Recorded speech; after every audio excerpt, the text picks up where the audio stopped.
meron kayong sales, at least may napa-encode kayo na 8 sets nito. So, Diamond 1 star ka, income is more or less 200,000 pesos. Dito sa Philippines, ano nag-income ng more or less 200,000 pesos? Kahit manager ng bangko, hindi.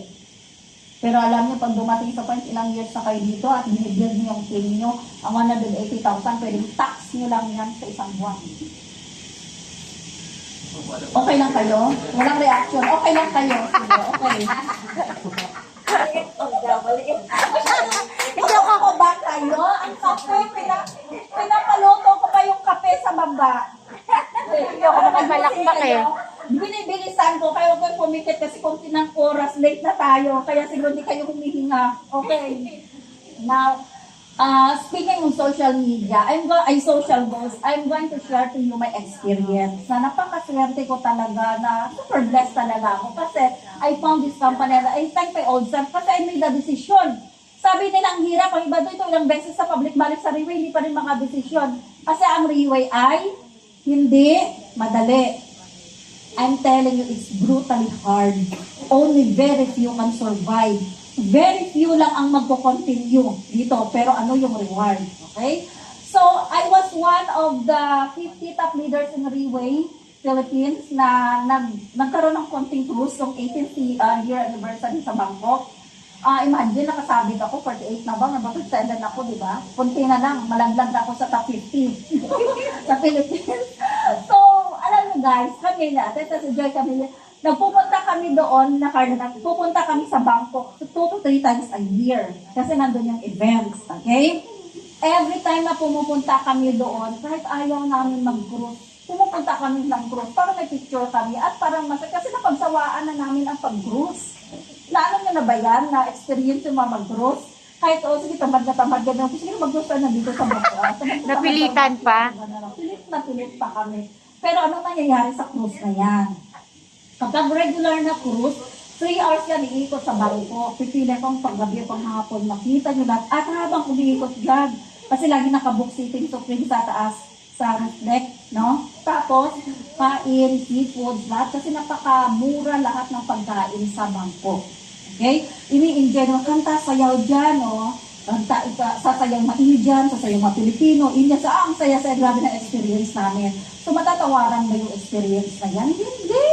Kapag empleyado tayo, hirap tayo mag-book every 5 years or 10 years na tayo mag-travel. Pero sa Riway, every month, halos every month, sa airport, regular, normal. Travel is a lifestyle in Riway, okay?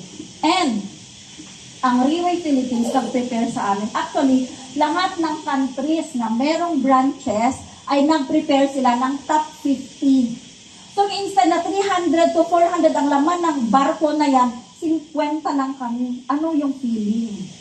So, di nakapila kami doon sa dito. Wala kayong feeling. O, sige, wala ko reaction. Hirap na ako dito. Mag-explain ako talaga. Hindi ako nakabalakbak eh. Dina-download.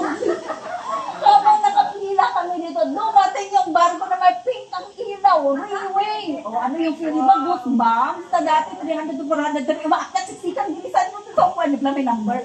So, pagdating doon, pagdating ng barko, may music, may sounds. Grabe talaga, goosebumps. Kasi 50 lang kami mula sa pinakamataas ng Riway hanggang sa pabo na nakasingit na ako doon sa top 50. Okay. Then, pagbaba namin doon, 3 floors na yan. Yung shake hands kami ng general manager. Congratulations. Tuwa kami naman may tubig. Kung saan kami papunta, dami-dami pagkain. At I'm telling you, yung grupo ng mga elites, okay? Hindi sila masyado palakain. Ang dami-daming food. Hindi ko alam kung yung food na yan good for 400 or good for ilan yan. Ayan, star meeting ito. So, pag-akyat namin doon, may mga pangalan kami. Team Elite Pabo o Brillantis. On stage? Diba iba yung feeling na may mga ganun-ganun pa? Na pag-akyat mo, may specially pwede saan ka lang physics makipag-agaw ng upuan. Hindi. Kundi may sarili kang upuan doon. Okay. Then, nandun lahat ng mga seafood, lahat ng pwedeng kainin, mga bayabas, ang sarap-sarap na pagkain, serbihan pa kayo. Sino na instruction na nila? Ay yung mga elites ng Philippines ay dadating, okay? Silbihan nyo sila lahat ng food, mga lahat ibibigay, mga ganon. Diyan kami lahat. Nako, ito na, tingnan nyo na ang mga ganyan. Kaya dapat sa susunod, be part of this. Yan o, di ba A lot maganda? of things will happen. A lot of changes will happen. Today, where you are sitting in your chair now, don't feel comfortable. Anytime your position will be taken over. Only with this kind of competitiveness, only then the Philippines will climb up. So I hope 2026. Ilani yan ah. Naka-van pa kami, 10 sa napaka-social na van. Stop it here.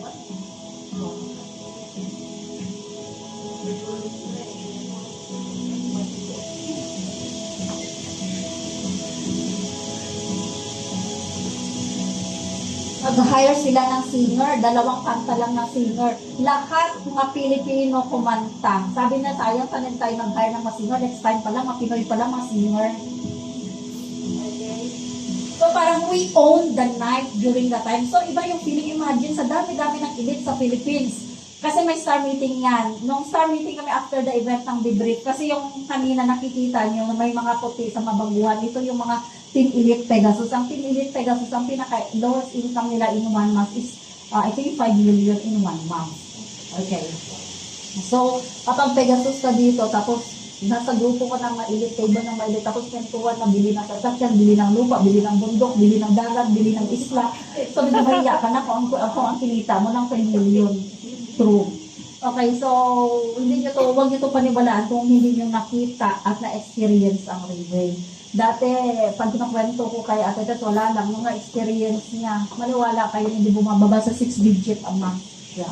Okay, so, that is the business that we deserve. Dito sa Philippines, people need this opportunity. Ilang kapitbahay na walang trabaho? Ilan yung mga senior na umaasa na lang sa mga anak? Ilan yung mga may sakit? Ano ang trabaho dito? Ang trabaho na dito is only to attend all the events and invite. Okay? Then, syempre, maging officially part kayo of the company if you pay, buy the product, get the product, you get your international business. Every Monday, we have Zoom all over the world. Okay. So, while we're waiting for our speaker, itong logo na nakikita nyo guys, ito yung mga social goals. Itong mga social goals, ito yung mga group of people na iba-ibang level. Kung ang sa mga kapitbahay nyo, mga kaibigan kayo, pinagkukwentuhan nila yung mga namatay sa kung sino-sino na yan, o may asawa, nabuntis, or what, itong pinagkukwentuhan dito ay yung mga goals and dreams.